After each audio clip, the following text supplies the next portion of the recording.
출애굽기 25장 23절에서 40절까지 말씀입니다. 우리 합독해서 함께 읽도록 하겠습니다. 구약성경 120면입니다. 함께 읽겠습니다. 너는 조각목으로 상을 만들되 길이는 2규빗, 너비는 1규빗, 높이는 1규빗 반이 되게 하고 순금으로 싸고 주위에 금테를 두르고 그 주위에 손바닥 넓이만한 턱을 만들고 그 턱 주위에 금으로 테를 만들고 그것을 위하여 금고리 넷을 만들어 그 네 발 위 네 모퉁이에 달되 턱 곁에 붙이라. 이는 상을 맬 채를 꿰 곳이며 또 조각목으로 그 채를 만들고 금으로 싸라. 상을 이것으로 맬 것이니라.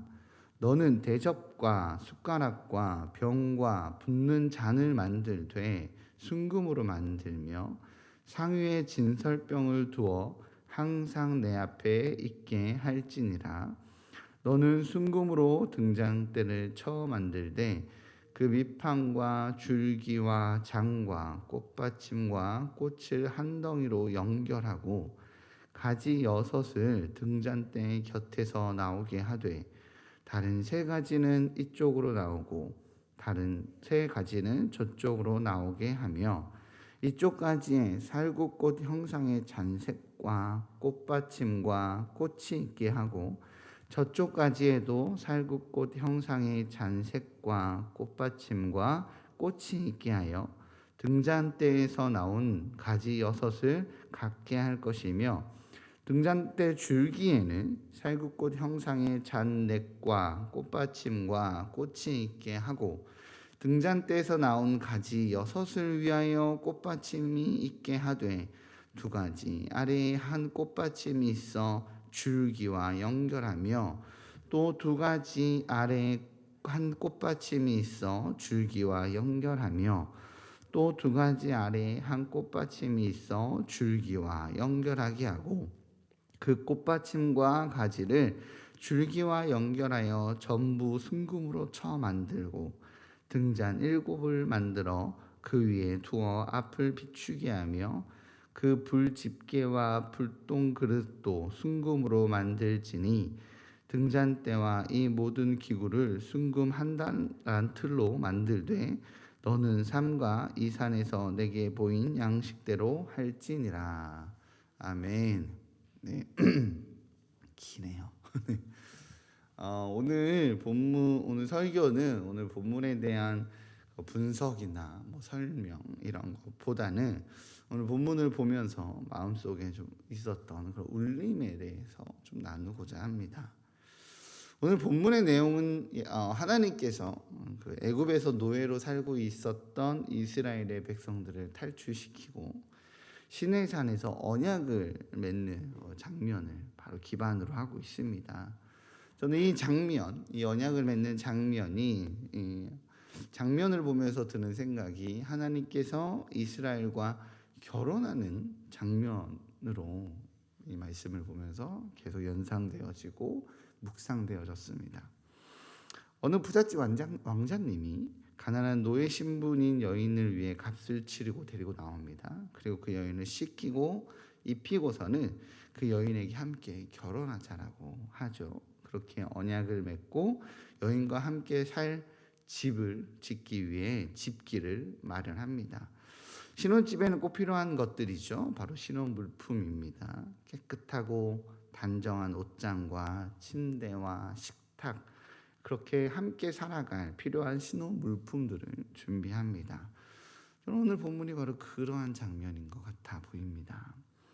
하나님은 너덜너덜해져서 얼굴과 온몸에 더러운 것들이 가득 묻고 있는 이스라엘 백성들을 자신의 힘과 능력으로 값을 치르고는 홍해를 지나면서 깨끗하게 씻기십니다. 애굽의 우상들이 거대하고 위대하다고 생각하며 지내왔던 400년간의 이 잘못된 관점을 홍해를 가르고 애굽의 군대를 수장시켜버리는 하나님의 능력 앞에서 완전히 깨어집니다.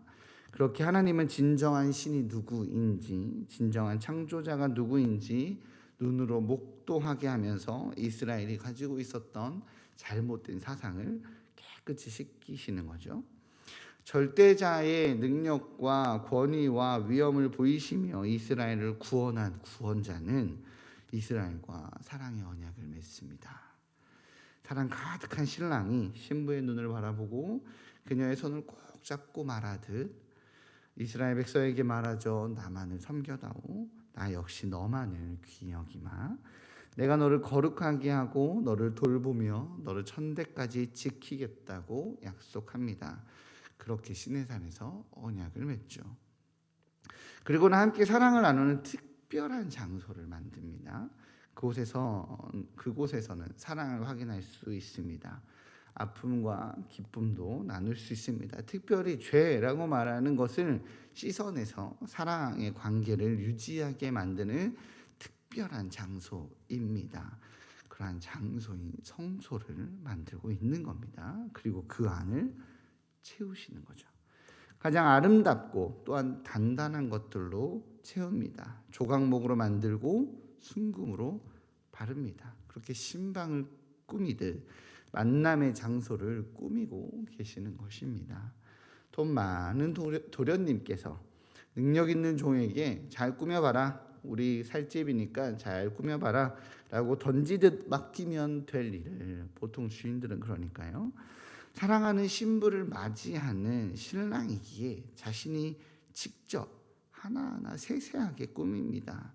그렇게 하나님께서는 이스라엘 백성들과 만나는 장소를 특별하게 꾸미고 계시는 장면으로 묵상되어집니다.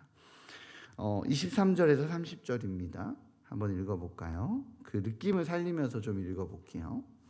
너는 조각목으로 상을 만들되 길이는 2규빗, 너비는 1규빗, 높이는 1규빗 반이 되게 하고 순금으로 싸고 주위에 금테를 두르고 그 주위에 손바닥 넓이만한 턱을 만들고 그 턱 주위에는 금으로 테를 만들고 그것을 위하여 금고리 넷을 만들어 그 네 발 위 네 모퉁이에 달되 턱 곁에 붙이라. 이는 상을 맬 채를 꿰 곳이며 또 조각목으로 그 채를 만들고 금으로 싸라. 상으로 이것을 맬 것이니라. 너는 대접과 숟가락과 병과 붓는 잔을 만들되 순금으로 만들며 상 위에 진설병을 두어 항상 내 앞에 있게 할지니라. 그 느낌이 살지 않습니까? 우리는 이렇게 분석만 많이 하잖아요. 그 느낌과 뉘앙스가 저에게 참 많이 다가왔습니다. 주님께서는 모세에게 하나하나 설명하면서 성소 안을 어떻게 꾸밀지를 설명합니다. 주인이 사랑하는 아내를 맞이하기 위해 종을 불러놓고 넓고 넓은 종이 하나를 깔고 하나하나 설명하듯이 이렇게 그려가며 설명하듯이 그렇게 설명하는 것처럼 보이지 않습니까? 그리고 그 설명하는 모습 속에서 저는 굉장히 신이 나 있는 하나님을 보게 됩니다. 그러한 주인의 마음이 묵상되어집니다. 진설병을 두는 이 상을 만드는 장면에서 이 상이라는 단어는 슐르안이라고 해서요. 식탁 자리라는 단어에 표현되는 단어입니다. 그렇게 본문에서 하나님께서 조각목으로 만들라고 명령하시는 상은 함께 식사를 하는 교제의 자리를 상징합니다. 이 표현 안에는 식탁을 함께 한다는 서로 상호의 사랑을 나누는 사랑과 화목을 상징하고 있습니다. 즉 성막 안에서의 상은 하나님께서 이스라엘 백성과 함께 식사를 하는 자리, 서로 사랑을 나누는 자리라는 것을 표현하고 있는 것입니다. 당시 유목민의 식사 습관은 짐승의 가죽을 땅에 펴고 그 위에 음식을 올려놓는 것이 일반적이었습니다. 그렇기에 성소에 금으로 둘러싼 상은 그 자체만으로도 최고의 존경과 경애와 존귀함을 표현하는 바로 그러한 식탁의 자리입니다. 하나님께서 이처럼 이스라엘과 만남의 자리를 최고의 존경과 경애와 존귀함을 드러내며 세세하게 하나하나 신경 쓰고 마음을 써주십니다. 그리고 상위에는 12지파를 상징하는 12개의 무교병을 놓아 이러한 하나님의 의도를 더욱 선명하게 표현하십니다. 내가 너와 함께 식사할 자리, 교제의 자리, 사랑을 나누는 자리로 이렇게 만들었단다 라고 말이죠. 하나님의 섬세함은 여기서 멈추지 않죠. 고급 레스토랑은 음식뿐 아니라 좋은 분위기가 필요하듯이 하나님께서는 고급 레스토랑의 오너처럼 진설병 식탁 자리 앞에 고급스러운 데코를 하시죠. 그리고 그 역시 하나하나 놓치지 않고 섬세하게 지시하십니다. 우리 31절만 함께 읽어볼게요. 31절 시작. 너는 순금으로 등잔대를 쳐 만들되 그 밑판과 줄기의 장과 꽃받침과 꽃을 한 덩이로 연결하고. 아멘. 이 등장대를 하나하나 신경 쓰시는 우리 하나님의 섬세한 모습을 보려면 39절까지 읽어야겠지만 이미 본문을 함께 읽었고 제가 어떤 뉘앙스를 설명하고 싶으신지 알 것이라고 생각되니까 31절만 읽도록 하겠습니다. 이렇게 하나님은 등장대 하나하나까지 신경 쓰시면서 제작하십니다. 참 멋있지 않습니까? 사실 가장 거룩한 장소는 어디죠? 사실 가장 거룩한 장소, 하나님의 영광, 온전한 임재와 영광이 높여지는 장소는 사실은 지성소일 겁니다. 그러나 그 지성소에 온갖 화려한 것을 가져다 놓고 밝은 빛으로 그렇게 덮어야 될 것 같습니다. 그러나 사실 그 지성소는요, 사방이 막혀서 그 안이 어두운 공간으로 꾸며져 있습니다. 그러나 하나님께서 백성들을 대표한 제사장들을 만나는 바로 장소인 성소는 이렇게 식탁을 만들고 꽃받침이 예쁘게 있는 등잔대를 만들어 불을 켜서 늘 밝게 만듭니다. 우리 그 안을 뭘로 덮고요? 순금으로 덮고요. 우리 한번 상상을 해볼까요? 사방이 순금으로 덮여져 있고 식탁도 집기도 그리고 꽃받침과 이 등잔대도 순금으로 되어 있는데 그곳에 밝게 불을 붙여놨습니다. 촛불을 붙여놨습니다. 어땠을까요? 아마 아름다움으로 번쩍번쩍 했을 것 같습니다. 고대에 존재한 대부분의 우상 숭배의 자리는 사실 그렇지 않았어요. 우상이 있는 자리는 황금과 보석으로 치장한 우상을 비롯하여 화려하게 꾸며놓아 화사하고 영광스러운 이미지를 만들어 놓습니다. 그가 있는 자리니까. 그리고 반대로 그 자리까지 가는 그 길은 어둡고 컴컴한 상태에 횃불 몇 개 꽂아 놓아 위압감을 주는 형식으로 제작되곤 했습니다. 그렇게 우상이 있는 곳만 화려한 모습으로 치장한 이방 종교와는 다르게 하나님께서는 자신의 자리가 아니라 자신과 인간이 만나는 자리를 아름답게 꾸며 놓고 계시는 것입니다.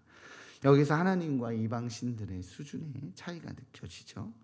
높지 않고 거룩하지 않고 존귀하지 않은 이방의 우상들은 자신을 높이기 위해 가진 좋은 것으로 치장하지만 그 자체로 존귀하고 높으신 하나님은 자신을 높이기 위해 자신의 존귀함을 드러내기 위해 그 어떤 애씀의 모습도 보이지 않습니다. 그저 그분의 관심은 이스라엘입니다.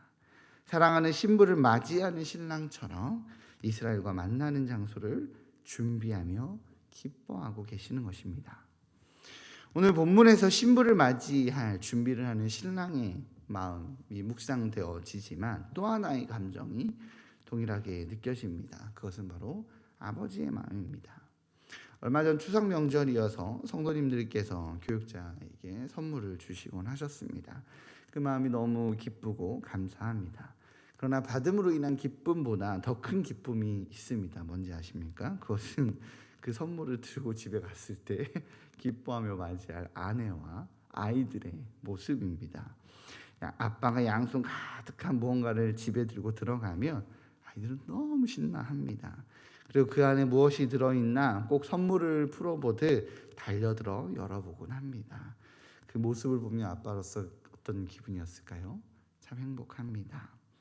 저는 오늘 본문을 보면서 그 식탁의 자리, 만남의 자리를 꾸미시는 하나님의 모습을 묵상하면서 신부를 맞이하는 신랑의 모습과 함께 자녀들을 위해 무언가를 준비하며 신나 있는 하나님 아버지의 마음이 또한 묵상되어집니다. 사랑하는 신부를 위해 신방을 꾸미는 신랑처럼 사랑하는 자녀들을 위해 선물을 준비하는 아버지처럼 작은 것 하나하나 준비하시는 바로 바로 하나님 아버지의 기쁨이 묵상되어집니다. 사실 이스라엘의 현실은요, 출애굽해서 광야에 놓여 있는 상태입니다. 그렇죠? 그렇지만 하나님의 시선은 어디에 있을까요? 이스라엘 백성들에게 놓여진 현실, 이 광야에 있다, 미래가 어떻게 되지? 이런 불투명한 현실과 다르게 하나님께서는 이들을 데리고 약속의 땅 가나안으로 데려가 터를 주고 민족을 이루게 하고 열방의 주인이신 하나님을 드러내는 복의 근원의 바로 그러한 민족으로 성장할 것이라고 말하는 바로 그 시선에 머물러 있지 않겠습니까? 그러니 이스라엘을 바라보는 하나님의 시선은 설레임과 기쁨으로 가득 차 있습니다. 인간의 현실과 다른 하나님의 시선은요, 이렇게 아버지의 시선은 좋은 것으로 채우며 신이 나 있습니다. 그들의 현실과 다르게 말이죠. 지난주 금요일 한밤의 기도에 예배를 드리면서 두려움은 환경의 문제가 아니라 하나님과 관계의 문제라는 우리 안 목사님을 통한 하나님의 메시지가 참 마음에 와닿습니다.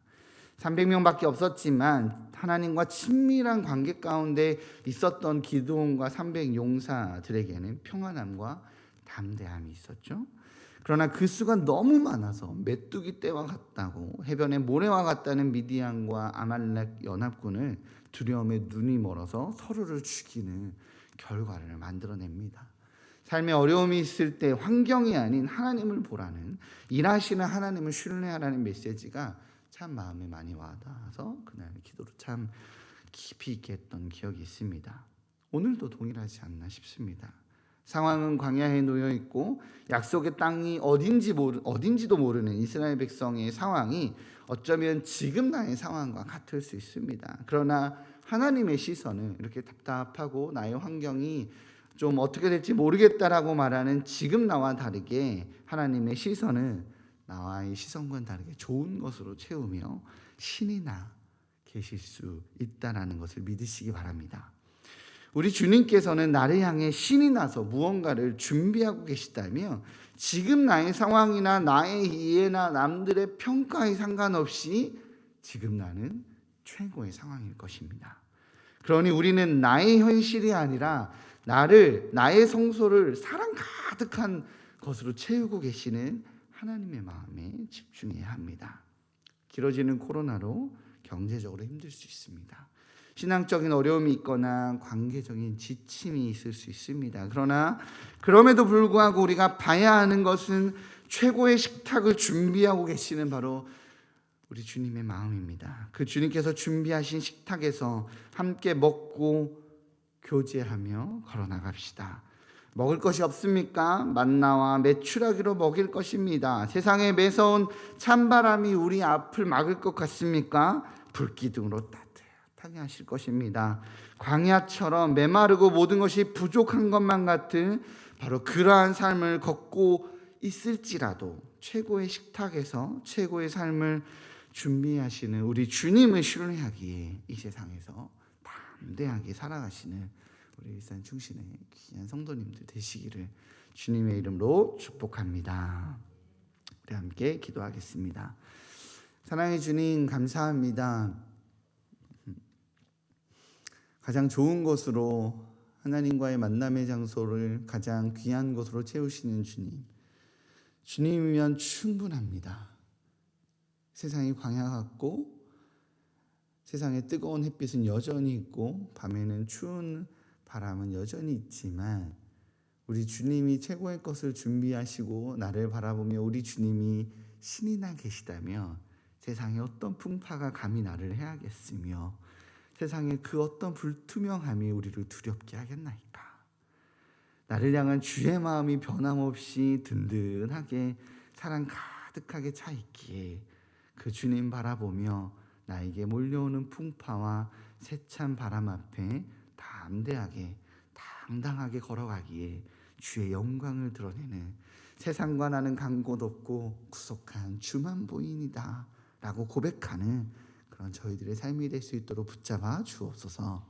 그러하기에 오직 오늘 예배 가운데 기도함 가운데 주님과의 교제함 가운데 나아가기 원하오니 그 하늘의 은혜를 풍성히 내려주셔서 성령의 충만함을 내려주셔서 주와 함께 걸어가는 그 기쁨의 삶을 살아내는 저희들의 오늘 하루가 될 수 있도록 붙잡아 주옵소서. 이 모든 말씀 예수님의 이름으로 기도합니다.